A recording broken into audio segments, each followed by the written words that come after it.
The best of Money Matters.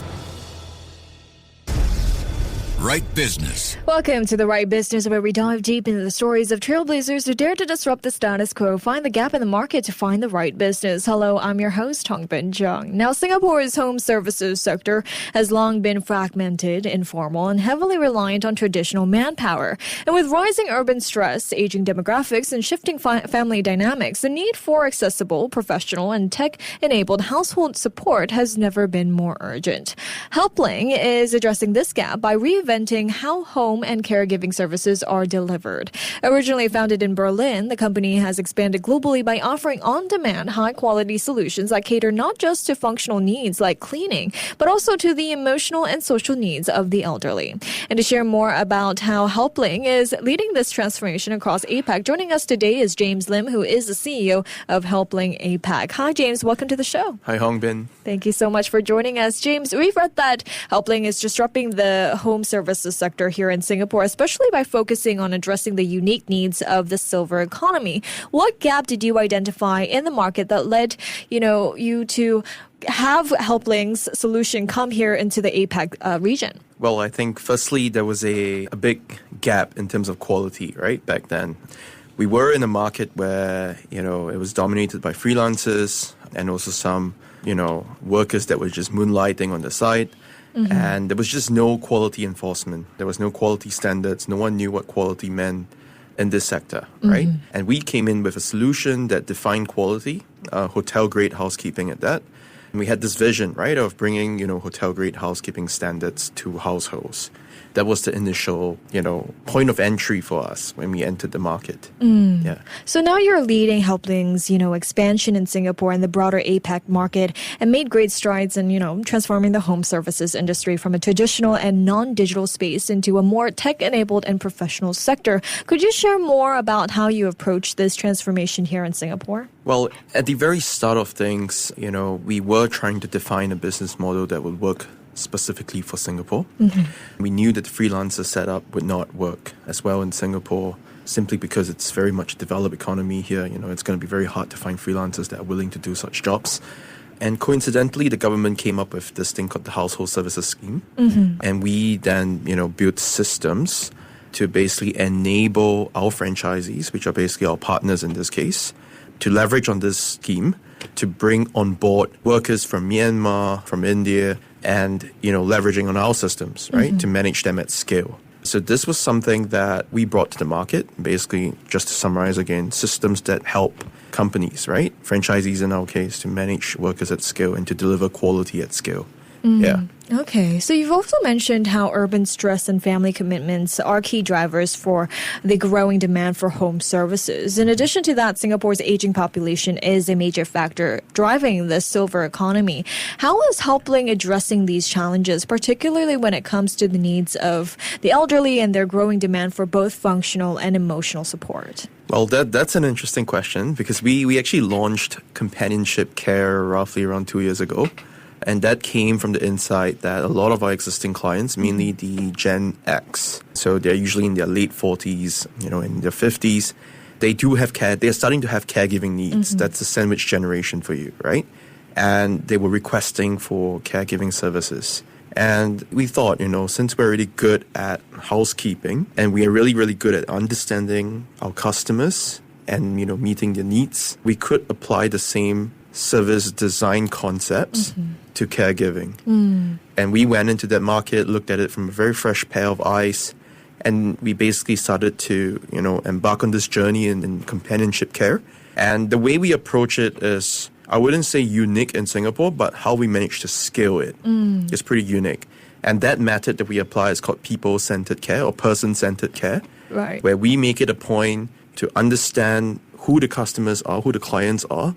Do they like, or do they speak only Teochew, or do they come from a Hainanese background? These are very subtle stuff, subtle nuances that we seek to understand, and then we, find the best person for that job, right? So we typically find service providers or caregivers in this case. We assign caregivers that are very much, experienced in dealing with or in working with certain clients. And that's basically how we basically found our space or our own market within this space. Okay. Yeah. I mean, what I find interesting is your work in recruiting migrant workers as well. How does this recruitment strategy work, and how do you ensure that these workers receive the support and training they need to thrive in the workforce? So we have 2 levels of training. The basic training usually starts in the source country, so the country where we actually source the workers from, and typically it'll be in Myanmar in this case. The first level of training starts there, very basic training, so it could basically be covering very basic technical skills, life skills, to basically help them adapt to Singapore, and language skills, communication skills, right? And when they're in Singapore, that's where the advanced training kicks in. They'll basically be taught advanced technical skills, so basically, hotel-grade housekeeping at that. And they'll be given a lot more opportunities for on-job training. And this entire curriculum has proven to be very successful. I mean, it's got us to where we were or where we are right now. And the other thing is the trainers, right? We place a lot of emphasis on training the trainers.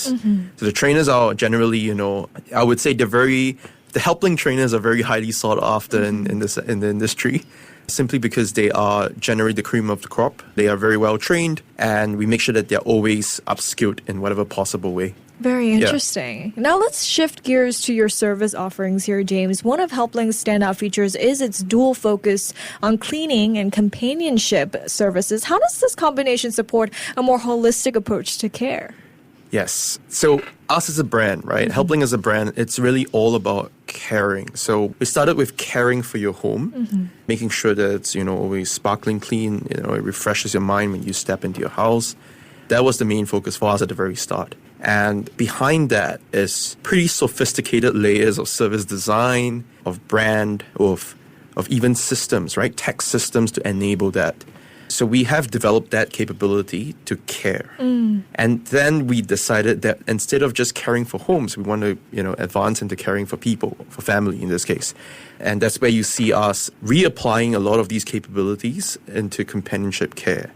A lot of the concepts are not too different. They are quite similar. But of course, with people, we have to have, we basically added another layer of risk management. But the underlying principles are very much the same. All right. Yeah. Well, you've also built a reputation around offering on-demand services. Could you tell us more about how this works and what kind of, flexibility or convenience it offers to your users? Well, in technical terms, we call this liquidity. So we do have quite a bit of liquidity by nature of the size of our platform on both the demand and supply side. And what this means basically is that we have a lot of cleaners, caregivers, housekeepers and caregivers, right, on our platform. And more often than not, the chances of finding availability in their schedules and their calendars would be pretty high, actually, by nature of the liquidity. And we basically use our tech system to allow for customers to book clean or a care session in a very last-minute manner, right? And that's really afforded by the large supply base that we have currently. Okay. Yeah. I mean, your offerings span a wide range of categories from household cleaning to caregiving, as you've highlighted in our conversation here. How do you maintain, consistent service quality and customer satisfaction across such a broad scope? Are there any areas that are particularly challenging to deliver at scale? Yeah, definitely. I think the very crux of it is our performance management framework that we, apply across the organization. And it is very much aligned, or rather it's very much about alignment of interest, right? We try to make sure that everyone, is incentivized to put on their best behavior, be it from the customer service guy, the home advisors, we call them, right? Down to the housekeeper or caregiver that's on site serving the clients. Pretty much all of their interests are very much aligned to delivering an exceptional experience for the customer. And that is something that is very central to us. It's very core to us, right? Customer excellence, that's super core to us. But over time, as we get bigger and bigger and bigger, you just realize that it's harder to ensure 100% perfection. The perfectionist in me does feel a bit affected sometimes when I get a bad review or when customers complain. But we make it a point, right, that if we were to ever disappoint any client or any customer, the service recovery will always be done promptly and definitely up to their expectations. Yeah. Well, then on that note, as Helpling continues to grow and evolve here, what are some exciting initiatives or developments we can look forward to in the coming year? Well, Firstly, it's going to be the expansion of our care services. Right now, we're just offering companionship care and respite care, which is basically care when the regular caregiver is away. And we do have plans to go into, more specialized kind of care. Sometimes we're even considering medical care in this case. But the underlying crux is that it would be home-based, right? And it would be a service that requires, or rather, a service that would benefit, right, from the existing capabilities that we have in terms of service excellence, in terms of tech systems. So yeah, just to give a bit of a heads up, we're going to expand into the care side of things.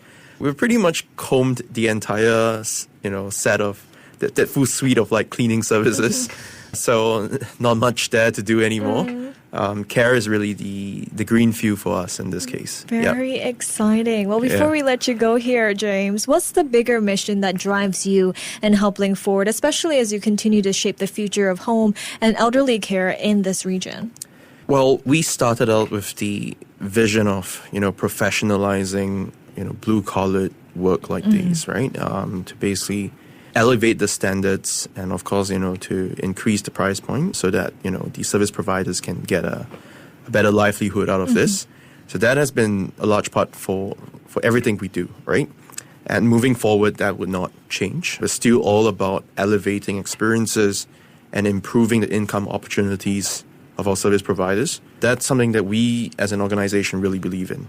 And it's something that, motivates everyone in the team. So we just continue to do whatever we've done so far. Amazing. Well, thank you so much, James, for joining me today. Yep. Thank you. Thank you. That was James Lim, CEO of Helpling of APAC. This has been The Right Business with me, Hongbin Jeong. To listen to more great interviews, download our podcasts at audio.sg or download the audio app. That's AWEDIO, audio at the App Store and Google Play.